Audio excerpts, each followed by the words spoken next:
All right, now we're going to be joined by unified 140-pound champion Jose Ramirez. Big fight coming up against Josh Taylor, May 22nd in Las Vegas on ESPN. You know, there's only been one undisputed champion at 140 pounds in the four belt era. That was Terrence Crawford. And the winner of this fight, Jose, will be the second one. How much does that mean to you to kind of achieve that goal?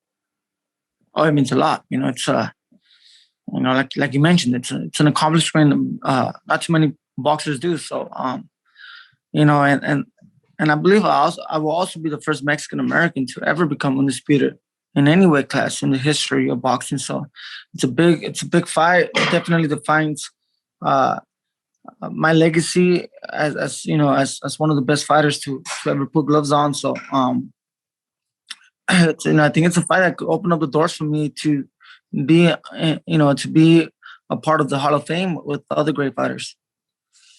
Yeah, absolutely. This is like a legacy-making fight for sure. And it stands as one of the biggest fights of the year. And I already checked the early odds. The fight is about even in sports books. And you know how rare that is in boxing. What do you think it's going to take for everyone to realize how big this fight is? Not just boxing fans, but outside of boxing. You know, I think promotion, definitely some promotion leading up to this fight. And, you know, I'm happy that we got to announce this fight, you know, with the 12-week, there's 12 weeks away. It's 12 weeks away from the fight. So there's plenty of room to do the extra promotion, where it requires some of my time and probably Taylor's time. Now, if that promotion happens earlier, it would be for the best. You know, as 8 weeks before the fight, you know, I'm the type of fighter who likes to stay focused. But I think just promotion and I think people need to know how big this fight is and for example, me becoming the first Mexican American undisputed, I think it's something that should bring a lot of pride. You know, if I am successful to the Hispanics and the Mexican community. So things like that, I think will get people's attention to follow this fight and follow my career. The thing that has always been so impressive about you, Jose, is that, you know, whatever challenge is kind of set before you, you find a way to win. And I know, like, you've got to look at Josh Taylor as the toughest opponent you have ever fought yet. As you right now assess that challenge, what is your route to victory in that fight? You know, just staying focused, and believing in myself like I've always have, and just pushing myself to the limits. And I think, and I truly believe that, you know, if I go out there that night at my best, there'll be no doubt that I'll be unified, undisputed world champion. And like you mentioned, he will be, on paper, the toughest fight in my career.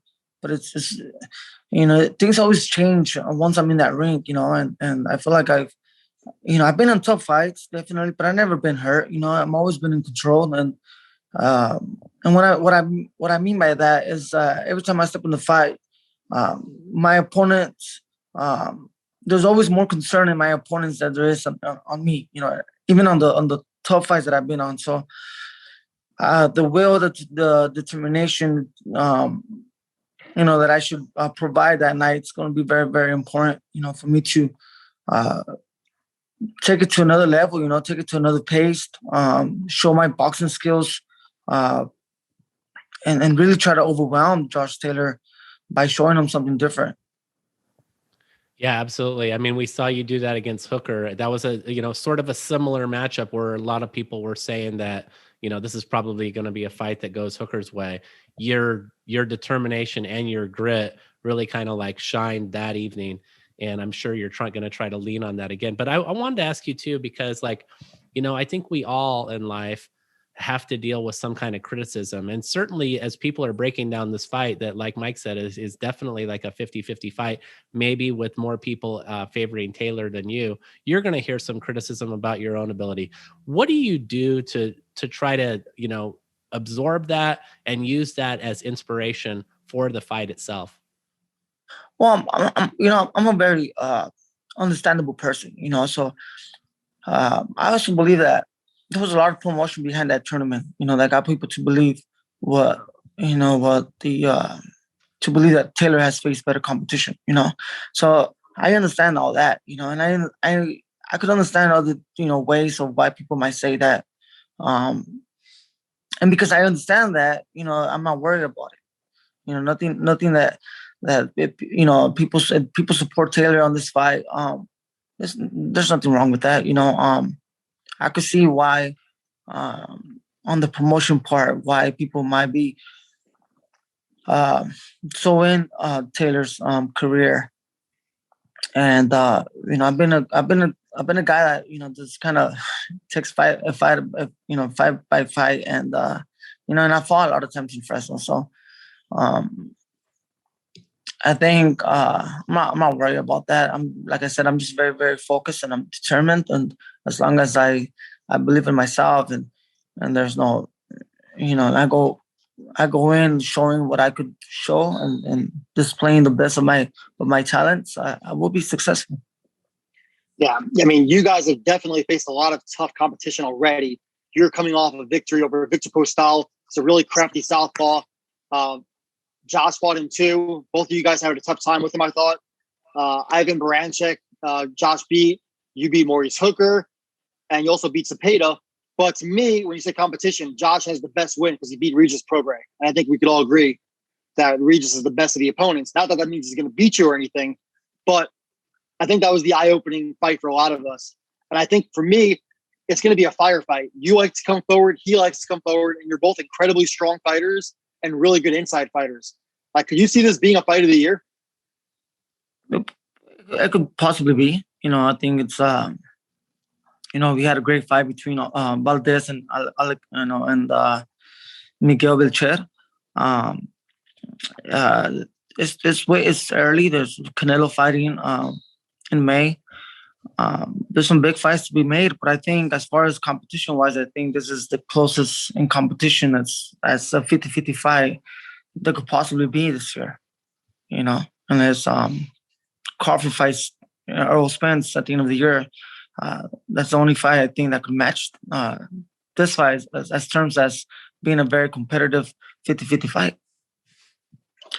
Yeah. But, Jose, I know your game is to just come forward and outmuscle your guys. I mean, obviously, you have a lot of craft in doing that, but you're a pressure fighter. And Josh has shown he's really strong on the inside, too. So you think this is going to be a battle of wills? Of course. Endurance, will, with the will, conditioning, the mental aspect of the fight. I think that's what divides, the fighters, separates the fighters, for someone to be victorious and the other one to go back home. It doesn't define that one fighter is not a great champion. It just, sometimes it comes to the will and the heart, and the endurance, pushing your body to the limits. And I think that's something that Regis Prograis lacked on when he fought Taylor. I think he showed he was out of breath. He took a lot of rounds off, so yeah, Regis Prograis has been to many the toughest opponent that Taylor has faced, and to many might say I haven't fought no one like Regis Prograis. But those are all based on who's fought who. It's not a real fact in the sense that it's hard to really to really explain that without it being no doubt, so I don't, unless something is factual, you could actually prove, I'm not concerned about that.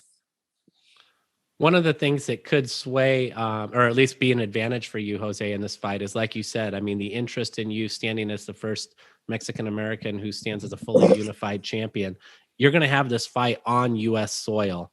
Obviously, in Fresno what a home crowd advantage means to you. Do you think you will have a significant home advantage fighting probably in Las Vegas for this one? Well, we've seen a lot of UK fans fly in to see every time Tyson Fury fights, every time. Even Ricky Hatton fought Mayweather. I mean, it was, there was so many, European fans, and it's for me, I'm not a guy who who focuses on those type of details. And, I hope I do have a lot of fans, and I hope Taylor has a lot of fans. I hope people come and support this fight. Overall, I don't think that would be any advantage to me or disadvantage to anybody. If you hear those voices in the 10th round, though, and you need that extra energy, it may give you that nudge you need, though, right? So sometimes it does help. Sometimes you could hear it, but sometimes in this, also in this fight, you're so focused into the fight, you zone everyone out. Yeah. Okay. Well, let me ask you this, Jose, because, we just had Oscar Valdez and Canelo Alvarez on the show last week, and we were talking to them about the inspiration of their, where they train. And I mean, you kind of are in the same situation with Robert Garcia's gym. You got Mikey Garcia in there, Virgil Ortiz, all these guys are in the gym like right now. What does that camaraderie mean to you as you prepare for these fights? How can those guys and what they're doing, as they're preparing for a fight, maybe the words you're hearing or, as you're talking, how can that help you, be better prepared and more inspired for the fight that you've got against Taylor? Because they're great fighters themselves, and an environment like Robert Garcia's boxing academy, and the environment like the people out there in Canelo's team, that's also a type of environment a fighter needs, for them to stay at the top. Not just what to say, not just the encouragement, but also watching the work ethic, makes you push yourself, and then you push them, and then they're going to push you. So, the saying, iron sharpens iron. It really is true. When I was training alongside Manny Pacquiao in the Philippines, I was pushing myself, and I was getting him ready against Jesse Vargas, and I was sparring 8-round sessions with them, and then for 4 weeks, and I pushed Manny Pacquiao a lot, and he pushed me because I really wanted to, get better and be better and catch up to him, and the environment of where you train at, it's very, very good, because not just in the physical aspect now, but in the mental aspect, knowing that you had a good training camp, knowing that as you walk into that ring, there's no doubt that that you train against the best, and you're more than ready for the fight. In fights like this, the least you want to be is doubting yourself as you walk into that ring. That I have a good training camp. That I spar the good sparring partners. That I spar the proper rounds. That I pace myself throughout workouts. Should I have gone harder and picked up the pace on my workouts? Those you don't want to have in boxing, especially in big fights like this. Yeah. Yeah, and Jose, speaking of pacing and training and all, I know you had quite the issues last year because of the pandemic. You were supposed to fight Viktor Postol in China in February. That was one of the first sporting events, not even just boxing, canceled by the pandemic. And then you had, 3 camps? Like I think it was supposed to be in May, then it went to August. I mean, how much did that mess with you for that Postol fight? Yeah, definitely. The mental part, I felt burned out. I felt like, but in July, mid-July, I found out my fiance was expecting our second child, and so I kind of wanted just to, kind of go through the routine, and that was, I think, the biggest mistake I done is took in boxing upon as a routine instead of staying focused and training hard until the fight was over, August 29th. And I just got so tired of the fight being postponed, and knowing that the fight could still be postponed even for the August 29th if anybody tested positive or for any smaller reason. Also, as we know, Robert Garcia had a quarantine a whole week throughout fight week by himself in a hotel separate from the MGM, so he could be in my corner that night. So there was always that possibility that he wasn't going to be in my corner. So all that kind of just gets to you, and it kind of just throws you off a little bit. But it was a learning experience. What made the Postol fight close is the fact that I wasn't as active, throughout the rounds. I felt like took it like a sparring session, but every time I wanted to apply pressure, I would put him against the ropes. Now the problem was that I took a lot of the moments of the fight. I took them off, and just kind of got into a rhythm, no punches being thrown from either side, and the punches he was throwing were not landing, but he was just kind of throwing punches, so it kind of made him seem like he was part of the fight. He was in the fight. But any other training camp, I think I would have stopped Postol any other fight, any other time. But it's a learning experience, and it opened up my eyes on how to deal with things like this, and it was something new for me, and we learn, we go from there. And Jose, obviously Josh Taylor is a southpaw. I think probably in boxing we make too much of that sometimes, like orthodox versus southpaw. And I know you already beat a really good southpaw in Jose Cepeda. But what kind of issues, if any, does that present? Well, I think, I've always had tougher times with shorter southpaws because they're, I love to attack the body. I love to sometimes start from the body and work my way to the top. Sometimes work from the top, work my way to the body. But there's you have a bigger target, when the taller opponents, and I think Cepeda, shorter guy, he will put his head down and made it very awkward for me once I was inside,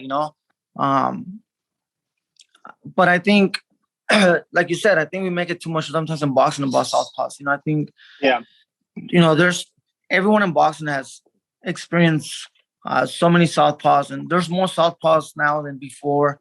So I'm just gonna work on the things that I know it's gonna work for me, and I'm very solid with my jab. It's gotten really, really strong. I throw that cross jab like a hook almost, and that's what I hurt Hooker with. So those punches could really work for me, against a southpaw. No, that's a great punch, Jose, and obviously, you should have lied in that fight. And with Josh Taylor, he's a really tall guy. There's going to be plenty of body to hit. You're one of the best body punchers in the sport. I'm wondering, though, this is by far the biggest fight of your career and the biggest fight of Josh's career. You're not used to this kind of magnitude, either one of you. What do you think you're going to find out about yourself on that night? I think, there's some fights that I really, impress myself, as how much how much I could take and how much my body could go forward, and also how much, how fast and how strong I am, and there's little aspects that I always impress myself. So I'm looking forward to finding that in the first round of how much better of an opponent, I could possibly be against Taylor, even though, leading up to the fight, it was a 50-50 fight, or even most, supporting Taylor, or picking Taylor to win. But, I think this time I would like to really show myself the star I could be, the star I could be, like, Jose Ramirez, a boxing star, not just a great champion, but to become a superstar. I think, that'll be the ultimate goal that I could take from this fight. Yeah, I mean, that potential is definitely there, Jose, given, where you are at 140 and probably feeling capable of moving up to 147 pounds. Can you even allow yourself to think about, what life after victory would be? I mean, do you want to move up to welterweight and start taking on all those guys? Or are you just completely honed in on the task of Taylor first? No, right now I'm just focused on Taylor. I'm focused on this fight, and staying motivated. Like I mentioned, I have my second one. My fiance's expecting. She's due any week, any day. Oh wow! Congrats. And so, I need to find that motivation in me and that drive, to take one fight at a time, to accomplish one thing at a time, and then, hopefully move forward after that and continue, fighting big fights and being a part of big fights in boxing. But those who know me know that I can't. Every time I have a fight, I can't. Man, the day after that fight does not exist. I cannot see me doing anything the day after that fight. Just my life right now ends. I can only see as far as to the night of that fight. That's it. I can't see past that fight. And it don't matter who I face. That's my mentality, and it's I never plan trips. You know, most people plan trips, and after as soon as they fly from that hotel or from that airport where they fought, they go straight to vacation. I can't do that. Sometimes I spend a little extra money because my trips are always last minute, but I just can't. You know, I can't celebrate. I can't plan anything. Nothing. There's nothing that I could see myself doing the day after that fight. You know, until it happens. You know. But I'm so locked into this fight.